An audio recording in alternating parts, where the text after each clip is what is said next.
Hello everyone. आज हम एक बहुत इंपॉर्टेंट टॉपिक पढ़ने वाले हैं, कनेक्टिव टिश्यू। लास्ट वीडियो में हमने मस्कुलर टिश्यू के बारे में पढ़ा था। तो चलिए बिना टाइम वेस्ट किए हम स्टार्ट करते हैं। It is the tissue that connect, supports, binds and protect different parts of the body. Connective tissue वो टिश्यू है जो बॉडी के डिफरेंट पार्ट्स को कनेक्ट करता है, सपोर्ट देता है और बाइंड करके रखता है, प्रोटेक्शन प्रोवाइड करता है।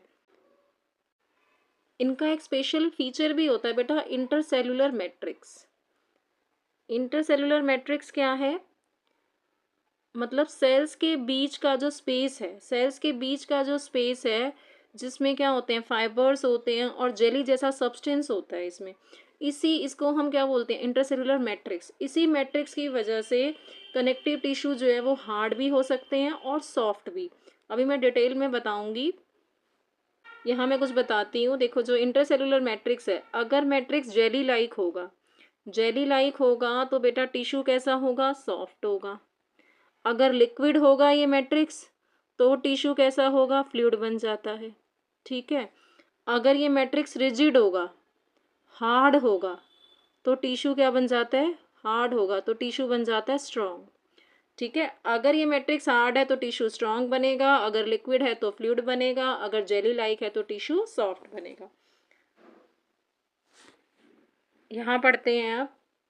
कनेक्टिव टिश्यू के टाइप्स भी हैं अलग अलग। तो ट्रिक क्या है टाइप्स ऑफ कनेक्टिव टिश्यू को लर्न करने की? आलू लड्डू तो लो, छोटू भी भूखा। तो डबल ए से क्या है बेटा, एरोलर और एडिपोज। एरोलर कनेक्टिव टिश्यू और adipose connective tissue. L, L से क्या है, ये लड्डू लिखा है ना यहाँ, आलू तो हो गया, एल यू छोड़ दो, लड्डू। लड्डू का जो एल है उससे है लिगामेंट। फिर तोलो, तोलो का जो टी है उससे है टेंडन। छोटू का जो सी है उससे है कार्टिलेज। भी, बी से है बोन। और भूखा, भूखे का जो बी है उससे है ब्लड। ये हमारे पास कितने टाइप हो गए इसके, एरोलर और एडिपोज दो, ये हो गए 3 4 5 6 7, 7 टाइप्स के जो हैं कनेक्टिव टिश्यू हैं, जिनके बारे में हमने 1 बाय 1 पढ़ना है। अभी मैंने सिंपल कुछ लिखा है लेकिन इनको हर एक को डिटेल में बताऊंगी। एरोलर क्या है, उसका काम होता है पैकिंग करने का, फिलिंग गैप्स। और एरोलर कैसा है, सॉफ्ट टिश्यू, क्योंकि इसके अंदर मैट्रिक्स कैसा है, जेली जैसा है।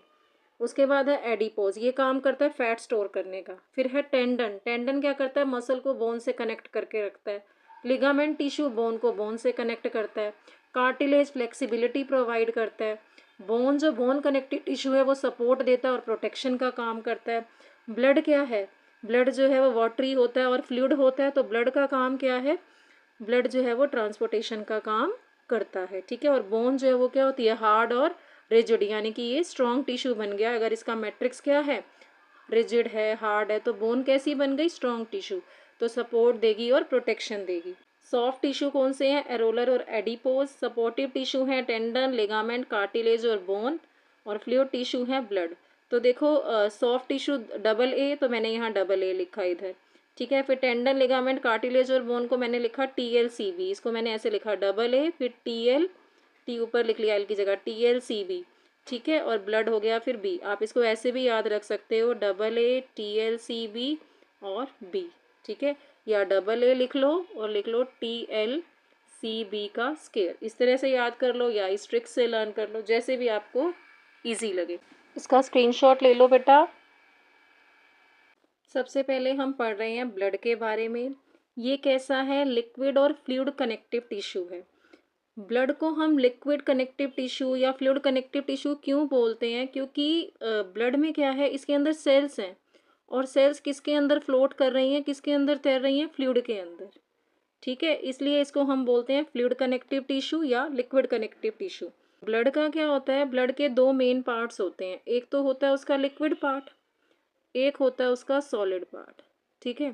जो लिक्विड पार्ट है उसमें जो लिक्विड मैट्रिक्स होती है उसे तो हम बोलते हैं प्लाज्मा। ठीक है। अभी इसको एक्सप्लेन करूंगी प्लाज्मा को। जो लिक्विड मैट्रिक्स है उसे बोलेंगे प्लाज्मा। और जो मैं सॉलिड पार्ट की बात कर रही हूँ उसमें सेल्स आएंगी, रेड ब्लड सेल जिसको हम RBC बोलते हैं, WBC वाइट ब्लड सेल आएंगी, और उसके अंदर हम पढ़ेंगे प्लेटलेट्स। ये सॉलिड पार्ट में आते हैं। तो चलो इनको पढ़ते हैं। एक बार फंक्शंस देख लेते हैं। Transport of gases and nutrients, transport of digested food, hormones, waste material to different parts of the body, protection from infections और क्लॉटिंग। क्या करता है ये? बॉडी के अंदर डाइजेस्टेड फूड को ट्रांसपोर्ट करता है, सभी पार्ट से वेस्ट को इकट्ठा करता है, ठीक है, हर पार्ट में ऑक्सीजन पहुंचाने का काम करेगा और कार्बन डाइऑक्साइड को हर पार्ट से इकट्ठा करेगा, हार्मोन्स को ट्रांसपोर्ट करेगा और प्रोटेक्शन प्रोवाइड करेगा, क्लोटिंग, ब्लड क्लोटिंग का काम करता है, ठीक है। अब हम पढ़ते हैं इसके पार्ट्स के बारे में। तो सबसे पहले इसमें है प्लाज्मा। प्लाज्मा जो है वो क्या है? मैंने बताया फ्लूइड और लिक्विड मैट्रिक्स है ब्लड का। कैसा है ये? येलोइश लिक्विड है जिसमें ब्लड सेल्स क्या कर रही हैं? फ्लोट कर रही हैं। क्या कैरी करता है ये? न्यूट्रिएंट्स को, हार्मोन्स को, वेस्ट को, ठीक है। हमारे बीपी को मेंटेन करने का काम करता है। Helps in transport of everything in body. Body में हर चीज़ को ट्रांसपोर्ट करने में प्लाज्मा जो है वो बहुत बड़ा रोल प्ले करता है। प्लाज्मा हमें हेल्प करता है। बस समझ लो प्लाज्मा क्या है, एक तरीके से बॉडी का डिलीवरी सिस्टम आप बोल सकते हो। इसके अंदर क्या होता है बेटा? 90% तो इसमें वाटर होता है, 90% वाटर होता है और 7% प्रोटीन होता है, ठीक है। जैसे डाइजेस्टेड फूड है उसको भी ट्रांसपोर्ट कर रहा है, कार्बन डाइऑक्साइड, ऑक्सीजन, वेस्ट, तो हर चीज़ को ट्रांसपोर्ट करने का काम कौन कर रहा है? प्लाज्मा। नेक्स्ट है red blood cells. Red blood corpuscles भी बोलते हैं इसको। इसके अंदर रेड कलर का पिगमेंट डला है जिसे हम हीमोग्लोबिन बोलते हैं। हीमोग्लोबिन क्या करता है? ऑक्सीजन को ट्रांसपोर्ट करता है to different parts of the body. Carry oxygen from lungs to body. Lungs से बॉडी की तरफ, बॉडी के डिफरेंट पार्ट्स में ऑक्सीजन पहुंचाने का काम करेगा, ठीक है। और जो हीमोग्लोबिन है ये क्या करता है? It binds oxygen. और ब्लड में जितना हीमोग्लोबिन होगा उतनी ऑक्सीजन कैरिंग कैपेसिटी होगी, ठीक है। नेक्स्ट है वाइट ब्लड सेल्स, इसे हम वाइट ब्लड कॉर्पुस्कल्स बोलते हैं। ये क्या है? Soldiers of the body. Infection से बॉडी को प्रोटेक्ट करते हैं, बैक्टीरिया, फंगी, वायरसेस को डिस्ट्रॉय करते हैं, एंटीबॉडीज़ प्रोड्यूस करते हैं। एंटीबॉडीज़ क्या होती हैं? एंटीबॉडीज़ जो हैं वो स्पेशल प्रोटीन्स होते हैं। एंटीबॉडी क्या है बेटा? वो स्पेशल प्रोटीन है जिसको बनाती है ये वाइट ब्लड सेल्स, जो बॉडी को हेल्प करते हैं फाइट करने में बैक्टीरिया से, वायरसेस से, ठीक है। ये रिकॉग्नाइज कर लेती हैं एंटीबॉडीज़ किसको? हार्मफुल माइक्रोब्स को, और उनको डिस्ट्रॉय करती हैं और डिसीज से हमें प्रोटेक्ट करती हैं। तो तभी WBC को क्या बोला जाता है? Soldiers of the body. Next है प्लेटलेट्स। इसको हम थ्रोम्बोसाइट्स भी बोलते हैं। क्या काम करते हैं? ये ब्लड क्लोटिंग का, प्रिवेंट करते हैं एक्सेस ब्लीडिंग को, ठीक है। प्लेटलेट्स का काम है क्लोटिंग। प्लेटलेट्स के बिना क्या होता है? छोटी सी इंजरी भी जो होती है ना वो डेंजरस बन जाती है। अगर ब्लड रुकेगा नहीं, एक्सेस ब्लीडिंग होती जाएगी तो छोटी सी इंजरी भी जो है वो डेंजरस हो जाती है। इसका स्क्रीनशॉट लेना है तो ले लो बेटा। ये एक बार डायग्राम देख लो, फिर मैं इसके रिटर्न में नोट्स भी दे रही हूँ। ये है एरोलर टिश्यू और ये है एडिपोज। एरोलर को हम पैकिंग टिश्यू भी बोलते हैं, ठीक है। ये क्या करता है? घाव को हील करने में मदद करता है, वाउंड्स को हील करने में मदद करेगा। इसका फंक्शन क्या है? सपोर्ट प्रोवाइड करता है, ऑर्गन्स को बाइंड करता है, इन्फेक्शन के अगेंस्ट प्रोटेक्शन देता है, इलास्टिसिटी प्रोवाइड करता है। इसमें सेल्स कैसे होते हैं? लूजली अरेंज्ड होते हैं ये। इनके बीच में क्या होता है? स्पेस होता है, जेली लाइक मैट्रिक्स होता है इनमें। इसके अंदर दो तरह के फाइबर्स हैं, collagen plus elastic fibres. Collagen fibres का काम क्या है बेटा? स्ट्रेंथ प्रोवाइड करना, स्ट्रक्चर को मेंटेन करके रखना। इलास्टिक फाइबर्स क्या करते हैं? इसके अंदर फ्लेक्सिबिलिटी प्रोवाइड करते हैं। इलास्टिक मतलब जैसे आप रबड़ बैंड को खींचते हो वो वापस अपनी ओरिजिनल शेप में आ जाता है ना, इसे बोलते हैं हम इलास्टिसिटी। तो ये इलास्टिन फाइबर्स जो हैं ये इसको फ्लेक्सिबिलिटी प्रोवाइड करेंगे, allow the tissue to stretch and return to its shape. तो so together collagen fibres plus elastic fibres क्या दे रहे हैं? Strength plus stretchability. कहाँ कहाँ मिलता है ये? स्किन में, अराउंड ब्लड वेसल्स और बिटवीन ऑर्गन्स। नेक्स्ट है इसमें एडिपोज टिश्यू। इसकी स्ट्रक्चर देखो, इसमें मिनिमल मैट्रिक्स होता है। मिनिमल मैट्रिक्स मतलब इसके सेल्स जो होते हैं वो काफ़ी पास होते हैं, उनके बीच में स्पेस बहुत कम होता है। एडिपोज टिश्यू की जो ज़्यादातर जगह होती है वो फैट सेल्स ने भरी हुई होती है, फैट सेल से भरी होती है। तो ये है कैसा? फैट स्टोरिंग टिश्यू है। फैट सेल्स बहुत सारी हैं तो जो मैट्रिक्स है वो बहुत कम है इसमें, इसलिए इस टिश्यू को हम कुशनिंग टिश्यू भी बोलते हैं। कुशनिंग और सॉफ्ट, मैट्रिक्स बहुत कम है, सेल्स बहुत पास हैं, फैट स्टोर होता है इसके अंदर। तो फैट स्टोर है तो सॉफ्ट है और कुशनिंग टिश्यू है। फंक्शन क्या है? एनर्जी को स्टोर करेगा, इंसुलेट बॉडी। जिसमें फैट स्टोरेज ज़्यादा होती है उनको ठंड कम लगती है, ठीक है। Cushions organs. लोकेशन कहाँ है इसकी? Under the skin, around the kidneys, around heart, yellow marrow, ठीक है। और कहाँ है? थाइज में, एब्डोमेन के अराउंड भी होता है फैट। फंक्शन इसके हमने पढ़ लिए। तो ये तो मैंने आपको डायग्राम के थ्रू समझाया। अब इसके नोट्स देख लेते हैं हम। इधर मैंने एरोलर टिश्यू लिखा है, ये एडिपोज टिश्यू। एरोलर टिश्यू क्या है? Packing material of the body. और एडिपोज को हम क्या बोलते हैं? बॉडी का एनर्जी बैंक है ये, ठीक है। ये क्या करता है? एरोलर टिश्यू प्रोटेक्ट करेगा और सपोर्ट करेगा बॉडी में सभी ऑर्गन्स को। अच्छा, एक बात समझो कि एरोलर टिश्यू को पैकिंग मटेरियल बोलते ही क्यों हैं? जब भी जैसे दो ऑर्गन्स हैं, ठीक है, या दो टिश्यूज़ हैं, उनके बीच में जो एम्प्टी स्पेस होगा उसको फिल करने का काम कौन करता है? Areolar tissue. इसलिए इसे हम packing material of the body बोलते हैं। जैसे थर्माकोल या कॉटन होती है ना, वो एम्प्टी स्पेस को फिल करने के लिए हम यूज़ करते हैं किसी बॉक्स में।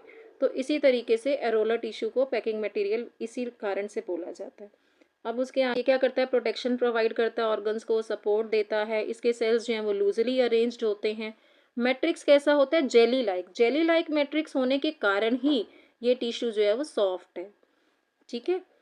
और कहाँ कहाँ मिलता है? Found under the skin, around blood vessels, between organs, between muscle and skin, ठीक है। ये क्या है? अटैचिंग द स्किन को अटैच करके रखता है अंडरलाइंग मसल से। स्किन और मसल के बीच का जो स्पेस है उसको फिल करता है। Allow skin to stretch and move. जो एरोलर टिश्यू है यही अलाउ करता है स्किन को स्ट्रेच होने के लिए, मूव करने के लिए, ठीक है। स्किन को प्रोटेक्शन भी यही प्रोवाइड कर रहा है, प्रोटेक्शन भी यही दे रहा है हमारी स्किन को। उसके बाद है, ये लिख दिया मैंने, fill space between organs, helps in tissue repair, help करता है, बाइंड्स टिश्यूज टुगेदर, सपोर्ट देता है, इलास्टिसिटी देता है, बॉडी को इन्फेक्शन से भी प्रोटेक्ट करता है। एक पैसेज भी प्रोवाइड करता है ये नर्व्स को और ब्लड वेसल्स को। नर्व्स और ब्लड वेसल्स के लिए एक पैसेज भी प्रोवाइड करता है। तो ये सारी चीज़ें आपने ध्यान रखनी है। उसके बाद है इसमें एडिपोज टिश्यू, ये बॉडी का एनर्जी बैंक है, फैट को स्टोर करता है, just like a bank stores money. Below the skin है, किडनीज के अराउंड है, हार्ट के अराउंड है, आईज के भी पीछे प्रेजेंट होता है ये, बिहाइंड द आई बॉल्स, ठीक है। एब्डोमेन के अराउंड भी प्रेजेंट होता है ये। और काम क्या है इसका? Store energy, insulates the body, मतलब बॉडी को वार्म रखता है। उसके बाद ये क्या है? इसको हम कुशनिंग टिश्यू भी बोलते हैं, ये मैंने अभी आपको बताया जब मैं स्ट्रक्चर समझा रही थी। हमारे ऑर्गन्स को ये प्रोटेक्ट करने का काम भी करता है। अच्छा, एक बार फिर सुनो कि ये इसको हम कुशनिंग टिश्यू बोलते ही क्यों है। ये क्या होता है? सॉफ्ट होता है, स्पॉन्जी होता है। जब भी बॉडी को धक्का लगता है तो ये शॉक एब्जॉर्ब कर लेता है, ठीक है। एडिपोज टिश्यू जो है एक सॉफ्ट लेयर की तरह काम करता है, सॉफ्ट और प्रोटेक्टिव लेयर की तरह काम करता है डेलिकेट ऑर्गन्स के अराउंड। और क्या करता है? Shocks, absorb shocks to prevent injury. इसलिए इसे हम बोलते हैं कुशनिंग टिश्यू। जैसे फर्नीचर में कुशनिंग जैसा फॉर्म होता है, वैसे ही ये बॉडी में हमारे यही रोल निभाता है, यही रोल प्ले करता है, ठीक है। इसका स्क्रीनशॉट लेना है तो बेटा ले लो।